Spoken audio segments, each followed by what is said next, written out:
bodhisattva's conduct. Therefore, give up harsh words, which are unpleasant to others. This is the practice of bodhisattvas.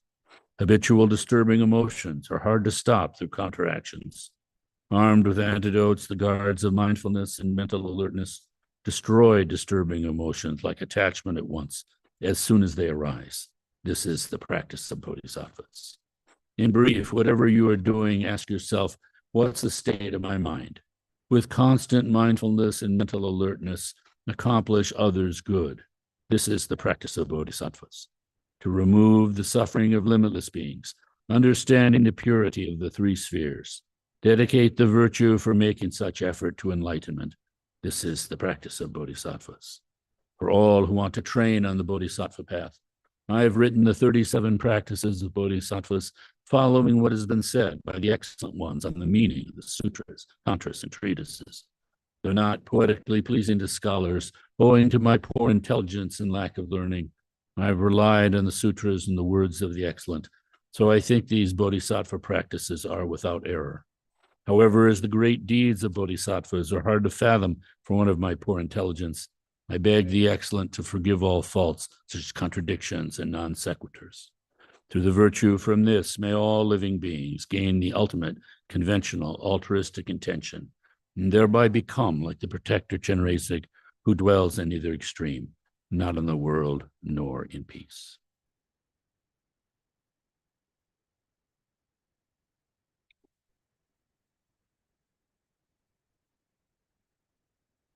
It was it was in 1970. Gretchen and I were in Europe, and we went across. We were in France, and we used to be these really cheap flights that you could get from the United States to Luxembourg on Icelandic Airlines.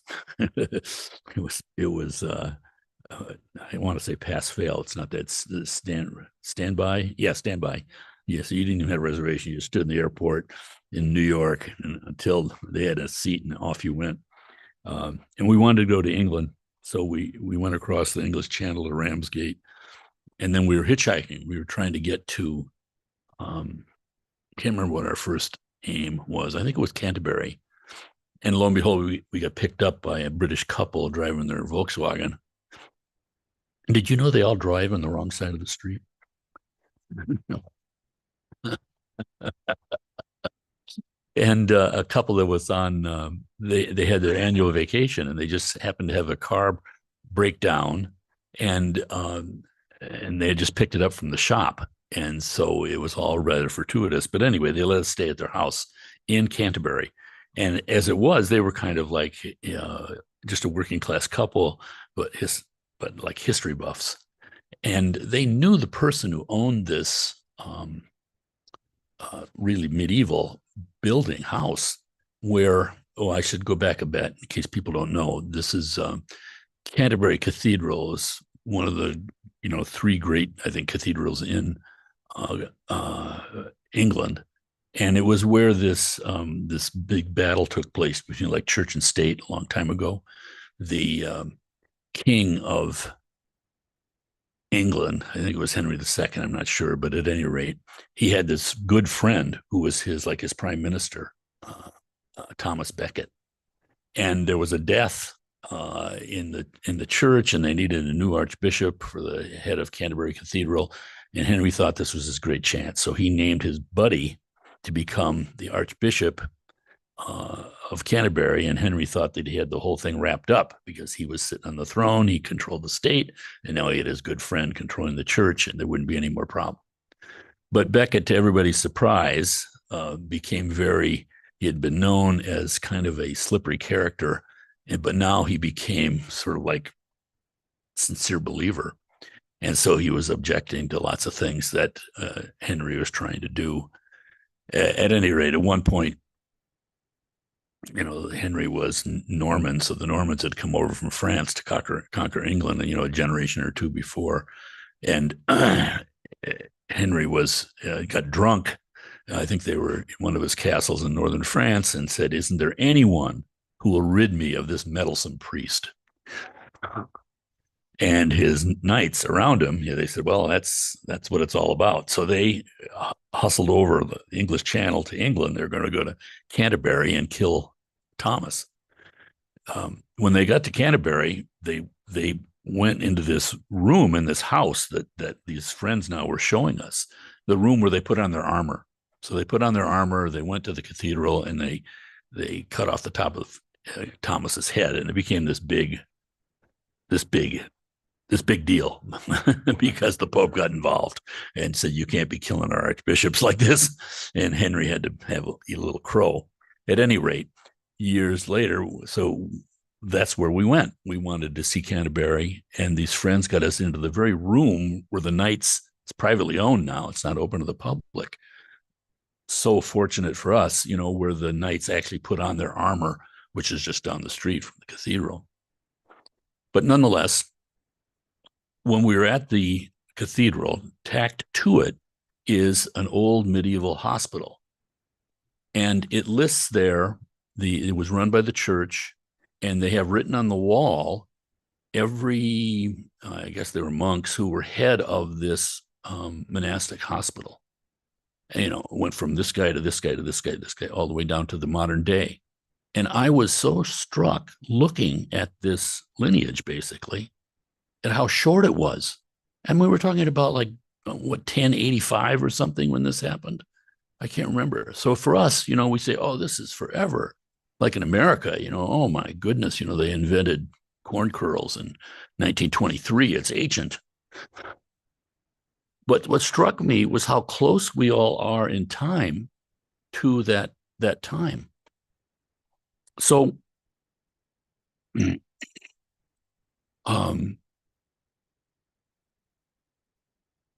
jumping ahead now, I'm going to read something from Pater Rinpoche. So again, the shortness of time. Our teachers are so close to these great historic figures. It's kind of amazing. Pater Rinpoche was this Tibetan Lama in the late 1800s. And he was renowned for his deep realization. And also, he never connected to a monastery. He rather roamed around the countryside. And he gave, for instance, the extensive teachings on Shantideva's Entering the Bodhisattva Path, that book, Dalai Lama's favorite book, 108 times. These are like 3-month teachings. And he spawned several great teachers. Mipam is really the kind of the intellectual rock and realization of the modern Nyingma. And then these two other teachers did this famous book, Wisdom, Two Buddhist Commentaries. It's Kenshin Kunzang Peldan and Minyak Kunzang Sonam. One is Kagyu, one is Geluk, and they're commenting on the 10th chapter, the 9th chapter, rather, the chapter on wisdom in Shantideva's great book. So, and they're students of Pater Rinpoche. And so this goes well into the 20th century. And I think of Gar Rinpoche, he's just celebrated his 89th birthday. So where does that take us? In 1933 or something? Better than 36 maybe? I mean, this will relate to something I want to say about the stuff I've been reading on T.S. Eliot. But for right now, this is just a poem from Minyak Kunzang Sonam, because it's so critical to Buddhism. He says, without a guide, how can a myriad blind men, ignorant of the way, ever enter the city?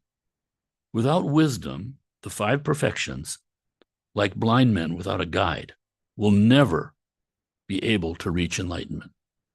When they are wholly conjoined with wisdom, though, they gain their sight and merit their name, the name of perfections. And when I'm translating this, perfection is paramita in Sanskrit. Para means beyond. So transcendent understandings. Without a guide, how can a myriad blind men, a million blind men, ignorant of the way, ever enter the city? Without wisdom, the 5 perfections, like blind men without a guide, will never be able to get enlightenment, reach enlightenment. When they are wholly conjoined with wisdom, though, they gain their sight and merit their name. And then additionally, just as a whole host of blind people are easily led wherever they wish by a single-sighted person. Likewise, here also, the mind takes the eyeless qualities and leads them to victory. So it all comes down to mind. And we are so fortunate because the teachers that we have, were raised in a traditional structure still, with this basic kind of assumption that allowed them to really make their understanding solid and actually realization itself. So what I've been reading lately way back when Gretchen and I went to Canterbury Cathedral, we were reading this play by T.S. Eliot, Murder in the Cathedral, about the murder of Thomas Becket. And Eliot's such an interesting man, he was born in St. Louis, but as a young adult moved to England. And so most people think of him as English, perhaps the most important English poet of the 20th century. But he did this interesting kind of religious pilgrimage too. He went from being a Unitarian to being a high church Anglican. And this is back before the Anglicans had sort of forgot who and what they were. So his writing that I've been reading is a series of lectures, 3 lectures that he gave at the University of Virginia in 1933, after Strange Gods. In other words, the modern heresies, because he's reflecting on a previous time when, the worldview of an entire society was different. He starts his lecture series saying, Le monde moderne avalie. So it's French, and it means the modern world debases. And he's talking about just this, that there isn't even heresy anymore, he said. Because to have heresy, you have to have a belief. And then heresy is contradicting that belief. And that's the shock of it, so to speak. But now we've gone completely out, and everything is just, personality, likes, taste, all of this. My truth, as we have modern politicians say. There's no truth anymore. There's just my truth. In Buddhism, this is reflected in the Buddha talked about the extremes. The first Buddhist writings about this, the first 200, 300 years after the Buddha's experience here on Earth, there was nothing was written down. It was, completely a oral tradition like Homer and the Greeks. But when they did start writing it down and thinking about it in these ways, sort of codifying the teachings, he talked about 360 wrong views. So the two extremes, on one, you have the eternalistic view, 180 of those, they say. The eternalistic view is that there's a creator that's radically apart from the creation. And you're sort of, you got rules that you have to follow, and there's a belief in more than one lifetime. There's a belief in virtue that there are, and so there's kind of like a basis for virtuous activity that's beyond just our likes and dislikes. The other extreme view is nihilism, which is we're all just, mindless protoplasm, mindlessly mutating. There's really nothing there, which is more the modern view. So Eliot is coming from a place where that eternalistic view was the view of basically all of Europe and maybe all of the world, who knows.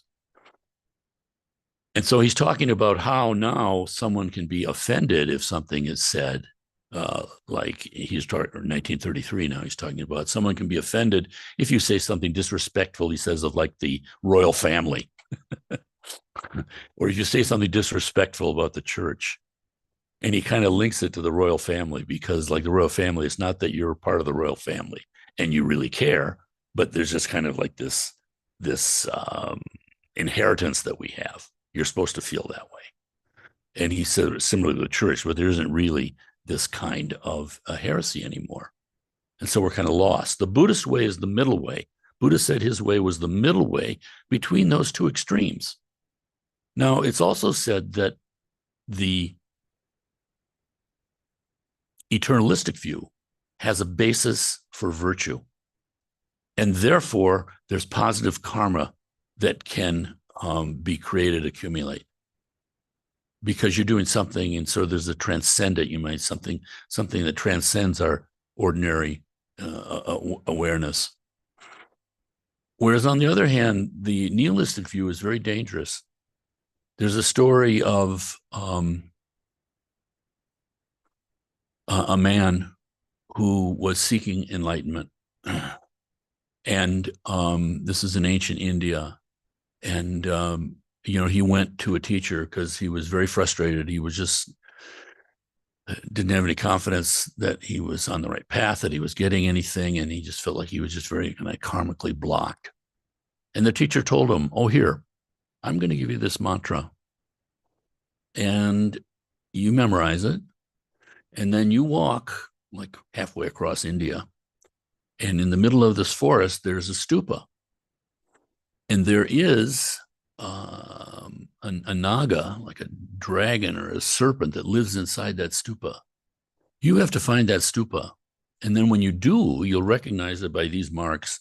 Then you have to if you circumambulate that stupa day and night for 7 days and night, continuously saying the mantra, then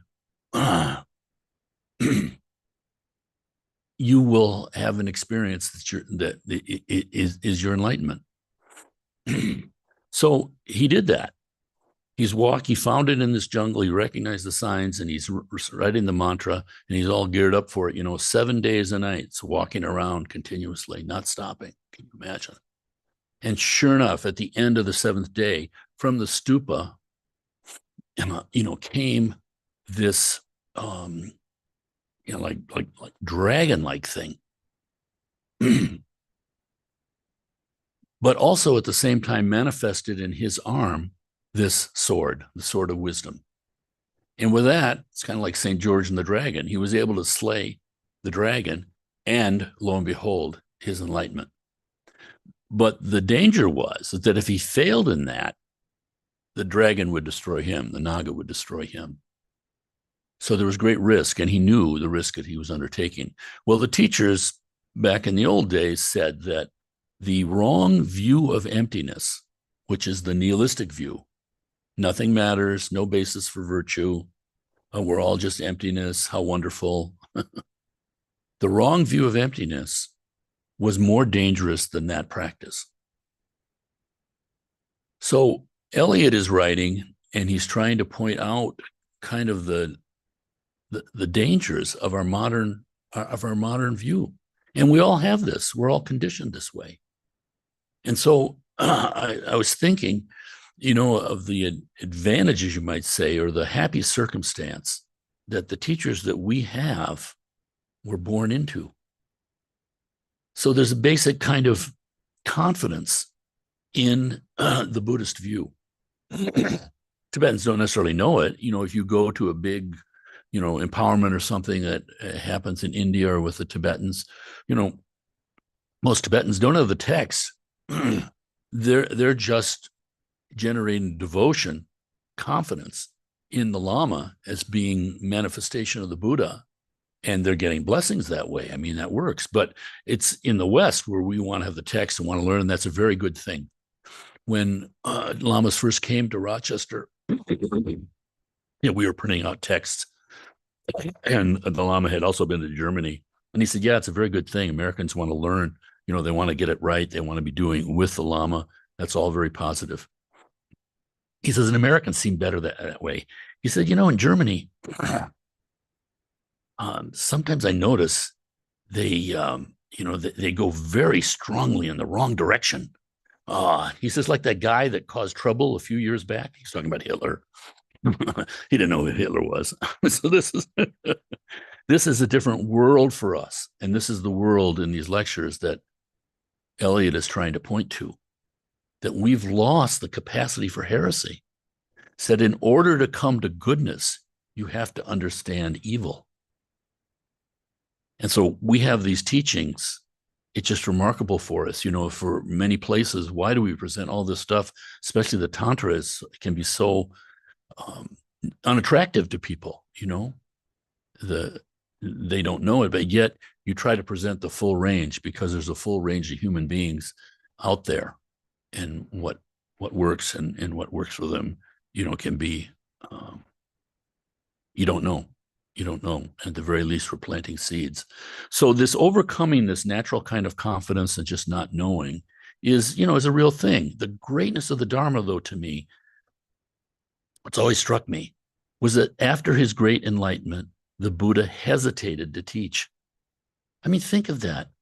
There's like such immediate openness and humility in that, and not a false kind of humility. It's because he saw that the truth is subtle. We live in our realm of appearances, and it's like everything we see is filtered, evaluated, and filtered through our thinking mind, which is limited.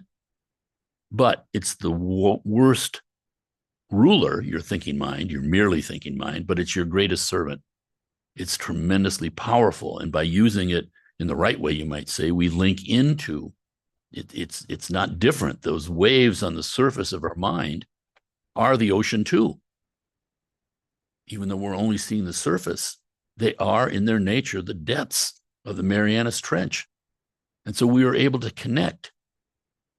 But like it said in this verse, the five perfections, giving, patience, ethics, kind of enthusiastic perseverance, and meditation, calming the mind, all those things are wonderful, but they don't on their own have the power to lead us to enlightenment, except when they're conjoined with wisdom. And for ordinary beings banging around the surface like me, those teachings are how we conjoined. It means that the Dharma is completely accessible to us. Eliot went from Unitarianism to High Anglican Church, and hence he came up with these incredible poems that I think, personally, my own belief, had a lot to say about things and insights. I mean, he spent 2 years studying Sanskrit at Harvard. And when Megan was, our daughter, was an undergraduate there, she majored in Sanskrit. And there's a little inside the library, the Widener, I think it is, library in Harvard, this huge classic kind of library. There's a little tiny room up in the top. It's like you see in Rochester, those old houses that have a little tiny square room on the third floor, where like Widow's Walk or whatever, you're looking out to see if your sailor husband is coming back over the horizon. That style. There's a little tiny room there. Well, it's not really tiny, but it's not big. And it is the personal library of the first Sanskrit scholar in America, Henry Warren. And when he died, he was a professor at Harvard. He gave all his books. So there are those books. Eliot sat in that room studying Sanskrit. We've just been very fortunate of this, but just to give you an idea, Meg, majoring in Gretchen and I, our second daughter is a figure skater, and we were all going to Lake Placid. There was a statewide competition for high school aged figure skaters. And a group of people went together just to share you could, for the accommodations, rather than everybody renting hotel rooms. Remember, the people in the skating club rented like one big common room with little bedrooms off of it. So there was a handful, maybe 3 or 4 mothers and one father. I don't know how I was there, but anyway, it was. And so one of the other mothers, mother of a skater, was there. The Uh, her, uh, she was head of nursing at Strong Hospital here, a very accomplished woman. And her husband, they had moved here from somewhere else, California, I think. Her husband was like head of oncology or something. I mean, very, very accomplished people. And when you're dealing with big institutions like the University of Rochester and everything, obviously very skilled people, diplomatically. You're talking so you're not pissing people off right out of the gate. You know how to talk to people and just very accomplished, obviously. And so we're sitting around and talking one night, and they're just talking about children. And she said, my daughter is at Harvard. And I said, oh my goodness, our daughter's at Harvard too. And I asked, what is your daughter majoring in? And she said, yeah, she's majoring in public health and health administration. So you can just see a huge career lined out for this lady, right? So, following her footsteps and very, very educated, all those good things. She says, what is your daughter majoring in? And I said, Sanskrit. And this woman, Miss Diplomatic, Miss Together, Miss Everything, was like wordless. She was kind of looking at me, and this wave of pain came across her face, and all she could utter out was, but where will she live?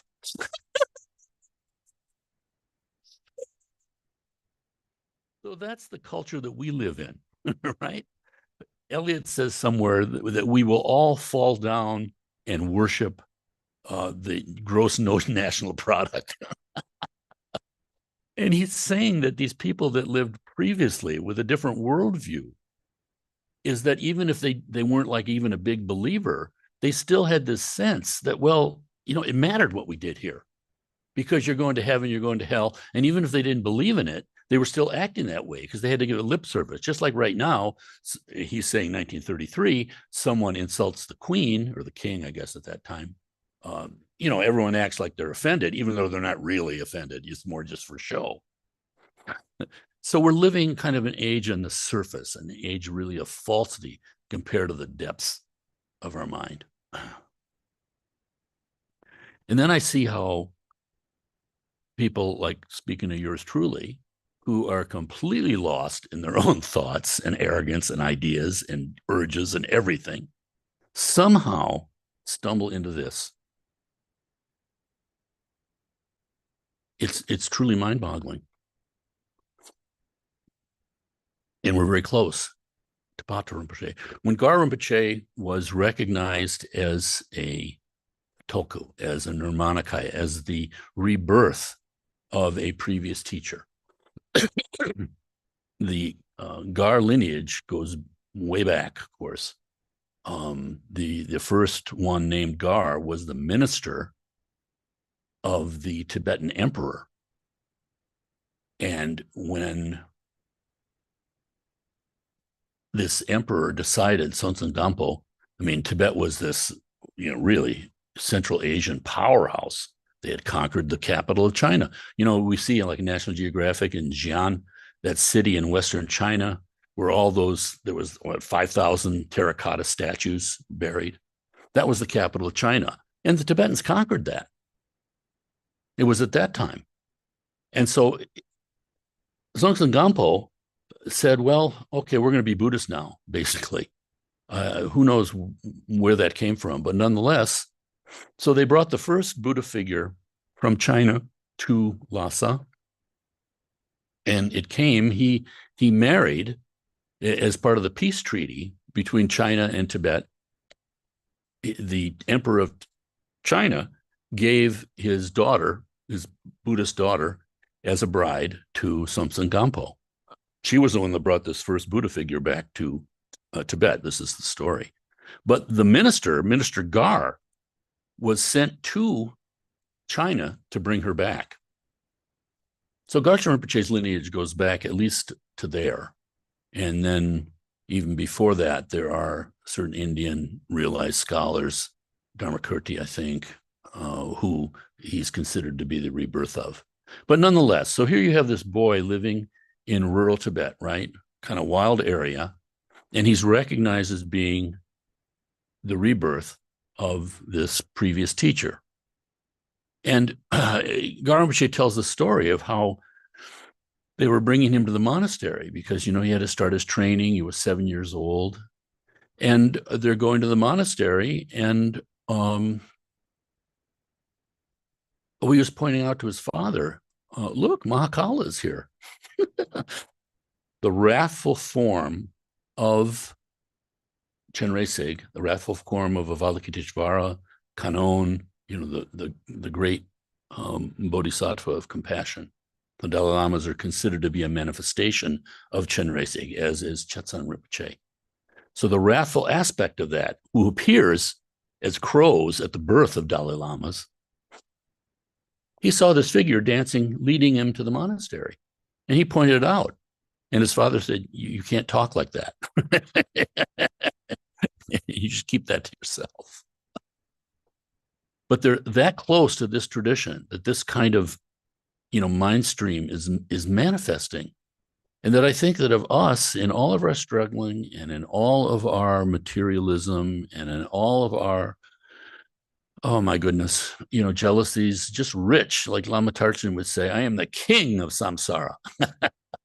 All of these afflictions I'm wearing like jewels, like jewelry. We have that in spades. And yet somehow this purity arises in your life. And of course, it's the great teaching that it's in everybody.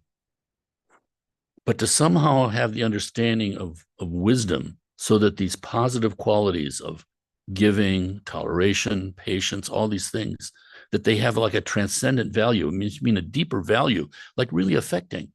That the Tibetans say, for instance, the power of cause and effect is that if you do something like a lot of giving, generosity in a lifetime, your next birth is a very good chance that you'll be extremely wealthy.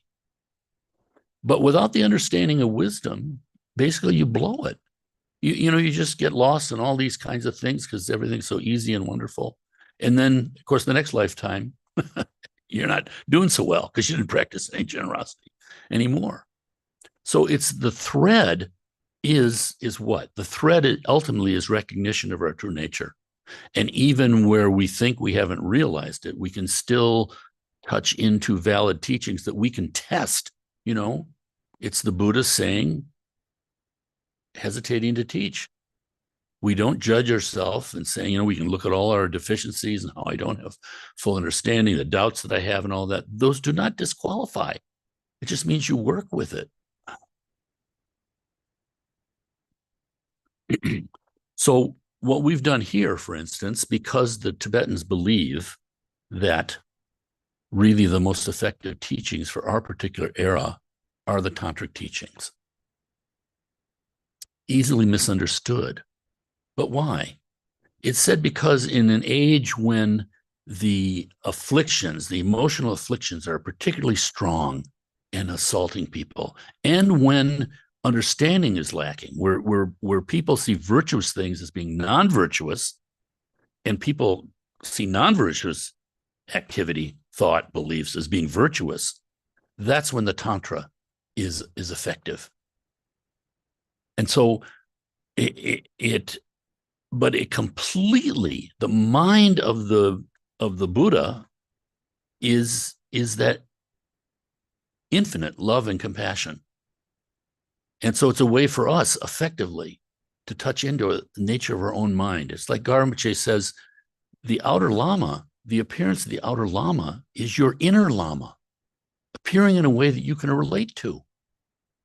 And it's really strange. So much of it, we're in such a position, where we doubt ourselves, right?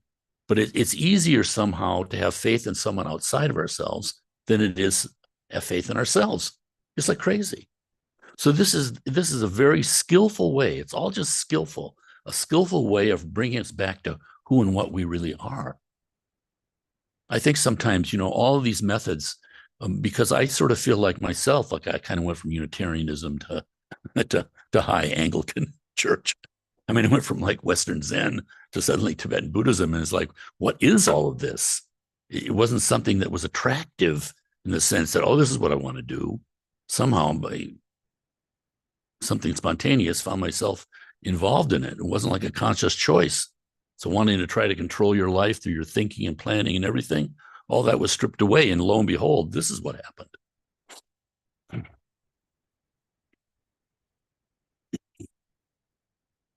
It's all so skillful. And even in the very, Nagarjuna said, we come to the absolute through the conventional. It's through the relative teachings of the Dharma that we come to the absolute. So in this sense, the relative teachings are more important. This is just mind-boggling for people because it's usually the relative that we have problems. Americans are so well-educated, we can believe in all these high teachings in that. But how do you get there? But I was struck by when you're sort of cast into all of these methods, which seem foreign, but there is such sense in it. For instance, even the thing of, taking the shoes off, not only to keep a place clean, but to emphasize kind of a sacred space. You can be yelling at someone and with all your pride and anger, but somehow when you're barefoot, it's not just completely as powerful.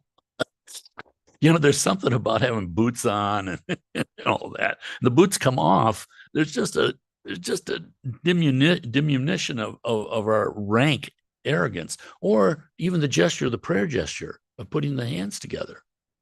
The same thing. There's just an effect on the mind as opposed to the fist. We got some crazy people out there talking about radical dharma, and their symbol is a fist.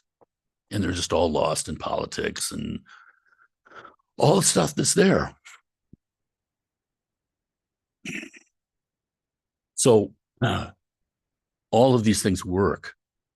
And through the example of our teachers, we can see the end result. People are attracted to the Dalai Lama. They don't necessarily understand the methods by which he is the result. And so for us, we're extremely fortunate because all of this just kind of gave to us as a gift.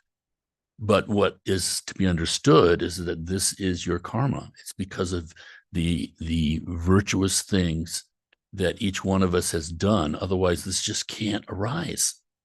There's just no mistake. Garambache, it says it's all karma, cause and effect, and emptiness. Or you can think of it as it's all compassion, which is thinking of every single sentient being as having been your mother in a previous lifetime, and then awareness that you wouldn't even be alive except for the sacrifices they made, the sacrifices that were negative karma for them even.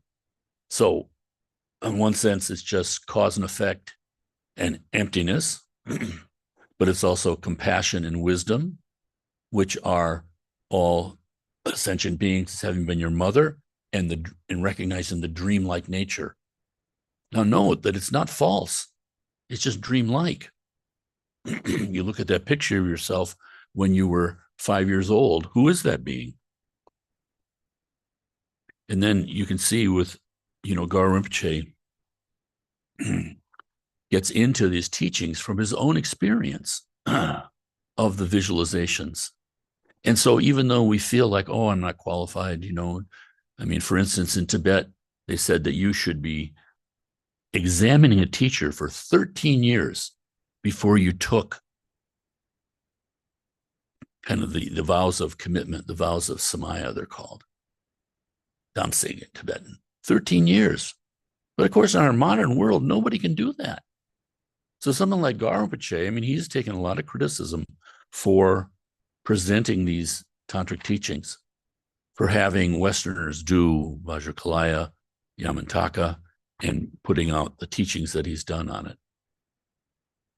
But I think he's right.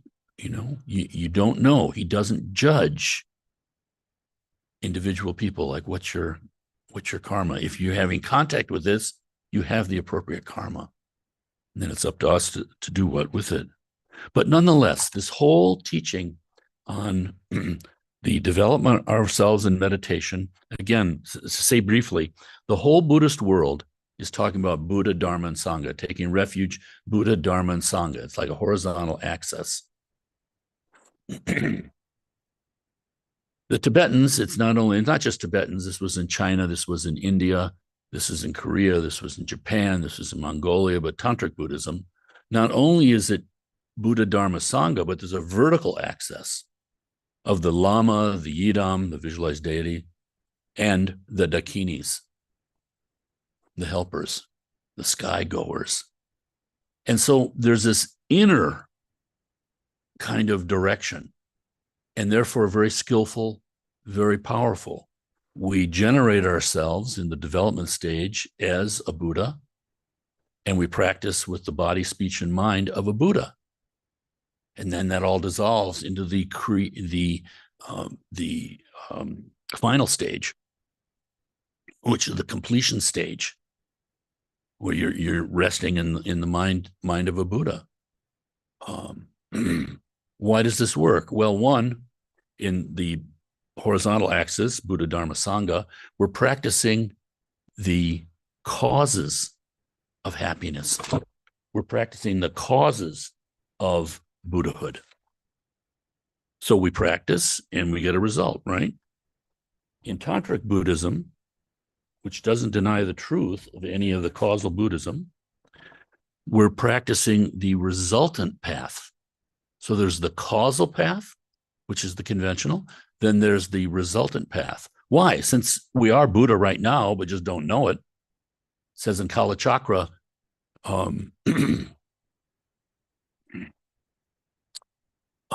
every being is Buddha. Apart from that, there are no Buddhas. So we can practice the result right now. And at first, it seems like, well, this is just pretend. This is just malarkey, visualizing myself as Tara. I know I'm not Tara. I'm Frank a million times. And I can visualize and I can meditate for years. This is Frank pretending to be Tara. But because it's valid, because it actually is your true nature. One monk once came to a Chinese master and said, "Master, is the Pure Land real?" And the master said to him, "Well, look around. Is all of this real?" And he said, "Yes, this is real." He said, "The Pure Land's more real." So when you visualize yourself, you can have an experience where you forget about yourself maybe for once. And your nature is there. So there can be, my point is that it works and we can have confidence in it. And it's this process of, you might say self-examination, but it's kind of beyond any of these kind of thoughts. All these practices are skillful. They're all kind of like tricks to get us to where we should be right now, where we are right now, but don't know it because we've distracted ourselves with all our jazz. So we'll have to in the future read, any of you that have this Garamcha's book on Vajrakalaya. These is a compilation of teachings that he's given in an organized way, but teachings that he's given around the world on Vajrakalaya. Some of the text came from teachings he gave here in Rochester. But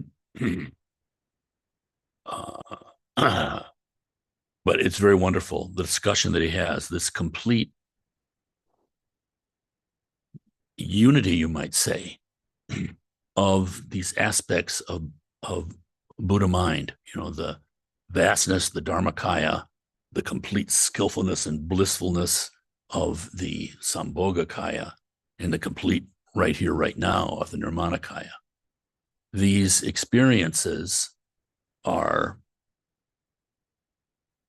these three great moments of human life. These correspond to our birth, our death, and our living experience. So instead of those being just ordinary things, they're converted into these transcendent experiences, you might say, or transcendent outlook. And then, of course, the problems that we run into, they're you experience them even in a lesser way, in proper perspective. And we've all had this thing where, someone happens and you get some angry reaction and man, you really want to give it to that guy, and you're just 100% righteous and man, there we go. But it's even like the American president, Calvin Coolidge said, you see 10 problems coming down the road at you. If you don't do anything, 9 of them will go off the road before they get to you. And we have this experience where for some reason or another, a social situation, we can't react in the way that we really want to. And lo and behold, the next day it seems different. It's been, we see with a bigger perspective. The four measurables. So when like Vajrakalaya is standing on four legs, right? It's those four legs are the four immeasurables. That is of vast love, vast compassion, spontaneous joy, and great impartiality, equanimity. But that third one, that of spontaneous joy, Gar Rinpoche has said that in just reacting with joy, sort of becoming one with the virtues that you see out there, is the quickest way to enlightenment. You see something positive happening, and you can experience that. And you see how we're tied up in that all the time, because various aspects, all these, you might say, any kind of incident is actually infinite. I mean, you just think what's connected, you go back, it just gets broader and broader and broader. And yet we pick out certain things that trigger us, right? So to give you an example, our daughter, teaching at Yale, she just sent us a notice that I posted. And, one of her students just got an appointment with the head of Health and Human Services, Robert Kennedy, this class is on Buddhist ethics. So she's just got a job with the federal government, and he's having her work on opioid addiction, I guess, something like that. But you go from Buddhist ethics to that. To me, that's a very positive thing. But someone reacted to, I don't like Robert Kennedy. And I'm thinking, wow, that there's anybody at Yale who's interested in Buddhist ethics? That's a good thing. That's a good thing. So, we see things differently. But in seeing that way, we see the limitations of our view. And of course, we want to be the middle way, neither the externalist nor the nihilist.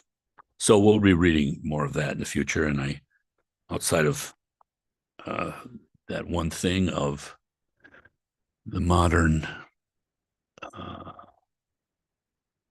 world debases, everything's kind of running downhill. And in the midst of this, we have something pure and beautiful. And who knows if it won't be the salvation when the time comes. At the very least, we can plant seeds, right? Okay, it's enough from me. Kempo's back happily. This morning is protector practice 2, which really talking about tantric. It's said that when Guru Rinpoche, the Dharma, they tried to bring the Dharma to Tibet and were having all sorts of trouble. There were earthquakes destroying the first monastery. And it's believed that there were all sorts of like this spirits, the natural spirits of Tibet were rising up and making obstacles and all of that. And this reaction, sometimes a very negative reaction to Dharma, is actually a very positive sign. But nonetheless, the third emperor, Trisandetson, brought together this great monk, Kamalashila, from India. And then he had this great power, this worldly power, Trisandetson. And he brought this great practitioner, Padmasambhava, from India also. And it was Padmasambhava, it said, who tamed the demons of Tibet. These are unenlightened, but very powerful urges in our mind, you might say, but actually even entities, depending on how you want to look at it. And it said that he took each one of these, basically made him cry uncle, pinned him down and said, okay, I'll let you go. You have to promise to protect Dharma practitioners. Now, they're unenlightened forces, but yet at the same time, this is the genius of the Tantra, is that it's taking our unenlightened, the energy of our unenlightened minds, and using that towards our own purification and a realization. So it's very skillful. And it isn't something that you're thinking to make it work. You just have to do it, and it will work. So one of these in protectors, our particular protector is Achichokidroma, who is enlightened. Not all protectors are enlightened, but nonetheless, this is an enlightened, a full Buddha, this Tibetan woman who came to Buddhahood and is the grandmother of the founder of our particular lineage. She did some good. We'll have to read you. I have a story of her sometime. It's very inspiring, you think. with all our modern interest. And anyway, she's a great figure. So that's what we're doing this morning, this protector practice that we do once a month, again, for the assistance to you in your daily life. Okay, we'll stop here for now, take a tea break. Any questions, anything from anybody? Otherwise, take a break. Keen?